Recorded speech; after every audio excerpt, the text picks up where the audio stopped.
This is our most requested video. How do you color your iPhone footage? So I asked Jack on what his color grading process is, and I know a lot of you guys asked for LUTs, but I found out that we use a LUT that is built into DaVinci Resolve, which is what we use, and this is included in the free version as well. But before we start, I just want to share the iPhone settings so we're on the same page. We share everything in Apple Log 2, so make sure that that's the settings that you're filming on, or else it's probably not going to look the same. So I'll just have Jack explain everything because he is the colorist behind this channel. I just want to start off with a thank you to everyone who has made a comment about our color in our past videos. I'm thrilled to hear that you guys like it.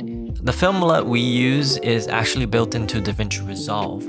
So instead of making a LUT, I'll just show you how I apply that film LUT. First, I want to make a quick clarification on what a LUT does. A LUT converts a set of colors to another set of colors. So to put it simply, it's a color transformation. What LUTs do not do is apply effects such as halation and film grains. And those are effects that we typically use in our videos, in our color grading process. That will only be available on the paid version of DaVinci Resolve or Resolve Studio. Okay, so I'm going to dim the lights and then I'm going to cut to the screen and show you our process. Okay, so I'm going to quickly go over the settings we use. So under color management tab, make sure your timeline color space is set to DaVinci wide gamut, DaVinci intermediate, output color space. If you're on a window, set it to Rec 709, gamma 2.4. If you're on a Mac with a Mac display, such as a MacBook Pro, an iMac, or a Studio display, one of the Mac native displays, you want to be setting the gamma to 2.2 instead of 2.4. Also, make sure your lookup table interpolation is set to tetrahedral. So step one is to do a color space transform. So I'm going to drag this color space transform and I'm going to select my input color space to Apple Log 2 and the input gamma to Apple Log, and then our output color space to DaVinci wide gamut and DaVinci intermediate. I'm going to create a few more serial nodes. You can add a serial node this way, or I'm just use the shortcut. I'll create about 3 serial nodes, and then on the 5th one, I'm going to do another color space transform. And from here, I'm going to select DaVinci wide gamut as the color space, input color space. Input gamma, I will select DaVinci intermediate. I can't really see. And then for the output color space, 709. However, for the output gamma, I want to select Cineon Film Log. So this will allow you to use your LUTs properly. Okay, so and then now we're going to add one more serial node. And then here we can right click under LUTs, under film look. The one that we want to select is any of these 709 looks. And the one that I typically use is the Kodak 2383 D60. So this is it. This is the look with the film LUT applied. And at this stage, if you're happy with the look of your shot, you're good to go. But if you're interested to see the rest of my color grading process, I'm going to share my approach into how I fine-tune this image. One thing that I'm always trying to do is to optimize my color grading workflow. As someone that is self-taught, something I realized early on is that there are so many different approaches and color grading is fairly subjective. It's crucial to learn the tools of color grading, but what's more important is how a colorist approach each problem. If you're new to color grading, I highly recommend taking some sort of online class, and Skillshare has a variety that you can choose from. I really like the class from Fred Trevino. He walks you through the basics of using DaVinci Resolve and breaks down key terms and concepts. You really get in the mind and thought process of a colorist. That is so important because if you can't clearly identify and break down the shots you're starting with, you'll not be able to transform the shot to what you want it to be. Skillshare has creative classes taught by world-class creatives. It's the best place to learn a creative skill or pick up a new hobby. If you're looking to connect with your creativity and maybe avoid brain rot, Skillshare is where humans come to learn from other humans. The first 500 people to use our link in the description or scan the QR code will receive 1 month free trial of Skillshare. So right now, I'm just gonna quickly apply all these notes that I've done to all the rest of the shots. So I'm just gonna middle click on this clip. So remember in the beginning of the video where I said let's only convert a set of colors to another set of colors? So with the same LUT applied to all these shots, some look pretty spot on and some require a little bit more work. So the LUT is the easy part. The harder part is to color correct the baseline or starting image so that the LUT is applying the proper color transformation. This means if our shot was not properly exposed or white balanced, the LUT won't look right. So again, the hardest part is balancing the white balance, saturation, exposure, and contrast. So this is what I'm gonna do in these 3 nodes right here. So because we shot these on the iPhone, we weren't overexposing the shots too much like how we normally would on a Sony a7S III. So instead of adjusting too much of the exposure, I'm just gonna start with the white balance. So something I've learned recently is setting the white balance node gamma to linear and then using the gain from the primary color wheel to adjust your white balance. So if you are on a mouse, you can just hold and adjust this way. Since I have a panel, I will just use the panel to adjust it. So to me, this looks a little green and a little too warm. So what I'm gonna do is, this is the warm region and this is the cool region. So I wanna cool off the shot a little bit. So I will be adjusting this wheel a little to the right. First, okay. A quick note, sometimes it's easier to adjust the white balance when you have a little more saturation. So let's go in the saturation node. And there's a few ways to apply saturation. The way that I've been liking is apply the saturation from the color slice tool. So add about 1.36 of saturation, and then let's go back to the white balance layer. Okay, now it's much easier to see where our image is sitting. Okay, again, let's go back to the primary color wheel in the gains.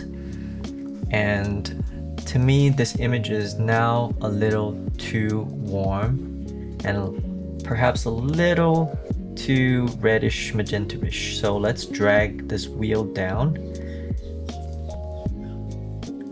And right there looks pretty good. So I think that's pretty good. Now the image looks like it is a little darker than I like in the shadows. So what I'm going to do is in the primary color wheel, adjust the lift up. So what you can do is drag onto this bar and you can drag it to the right to increase it. Or because I have a panel, I'm just going to do this on the panel, but it's the same effect that you're going to see. So I'm going to bring this up slightly. And then take down some of the gain from here.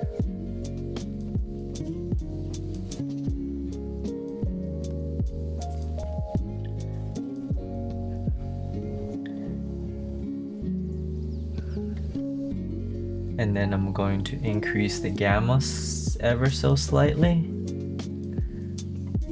And I'm gonna increase some contrast.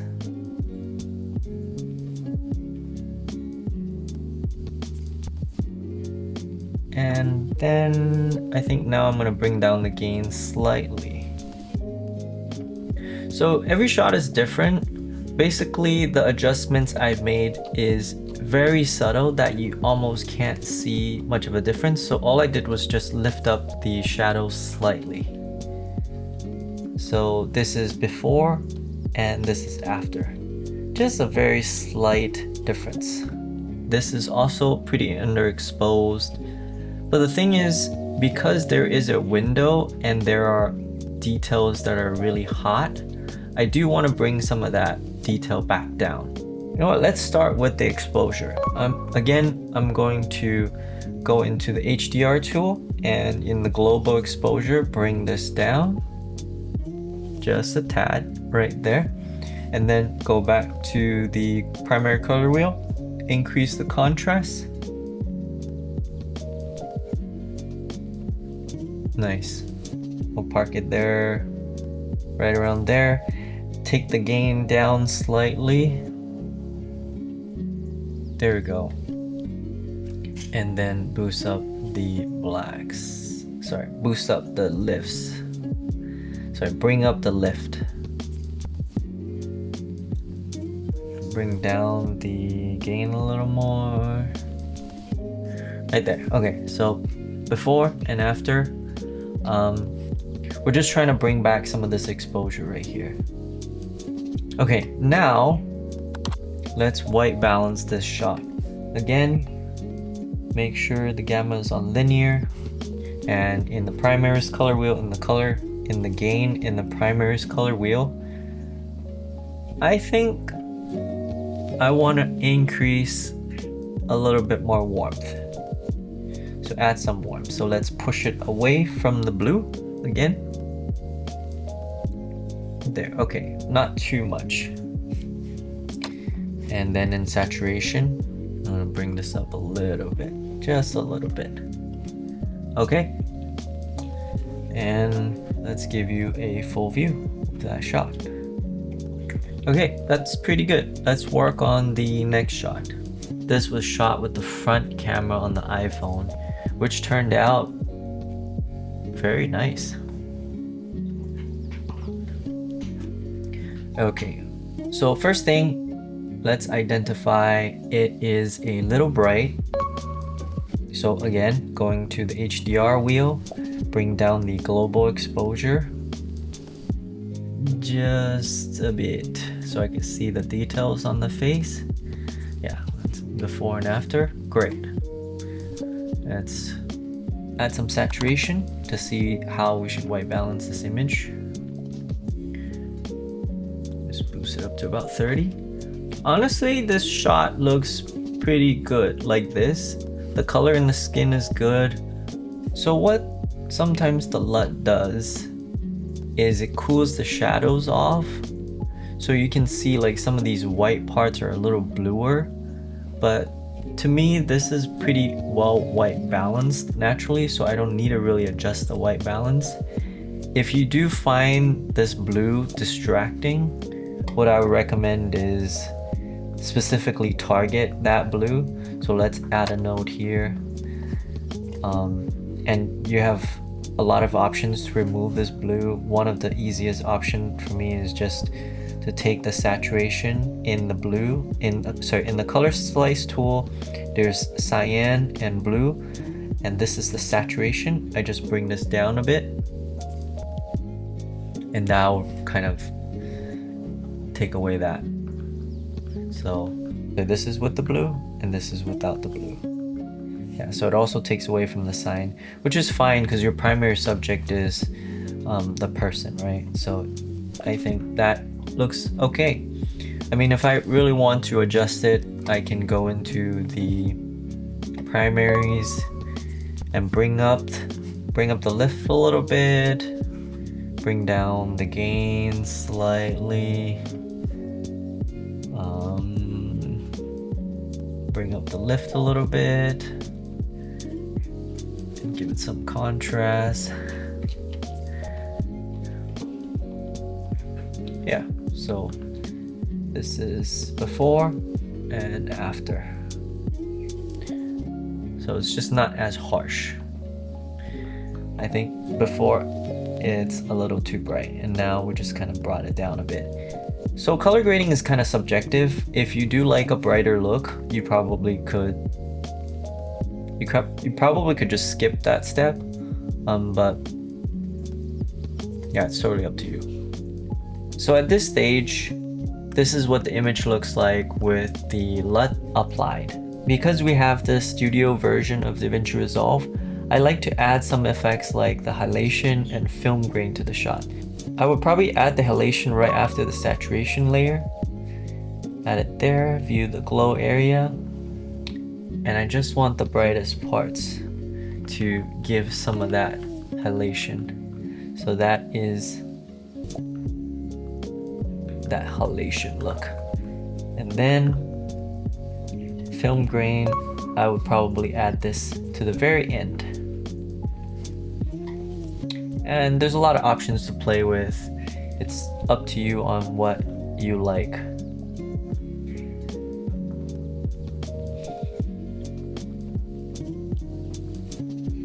Maybe go for something like that. It's a little bit harder to tell. It's harder to tell with the film grain applied, but here is with the film grain, here's without the film grain. So I would say color grading is fairly subjective. It's really your preference on what you think the shot should look like, and it takes a lot of practice, but the more you practice, the more you'll be able to define your preference. Let us know how it goes. I hope this was helpful. Again, the LUT that we use is this one in DaVinci Resolve. And like Jack said, I think color grading is very subjective. You know, like what you think looks nice might not look nice to somebody else. And if you're someone that does like our style, then this is just the way we do it currently. But even then, it's kind of just like something that Jack is always learning and tweaking. And then like with DaVinci Resolve too, there's always new features and new tools. So always like tweaking and going along with what we like at the moment. But hopefully you were able to kind of just like get in his mind space a little bit and see how he approaches it. But if you have any questions, just let us know and we will try our best to answer them below. And just keep creating, and I guess I'll see you in the next one. Bye bye.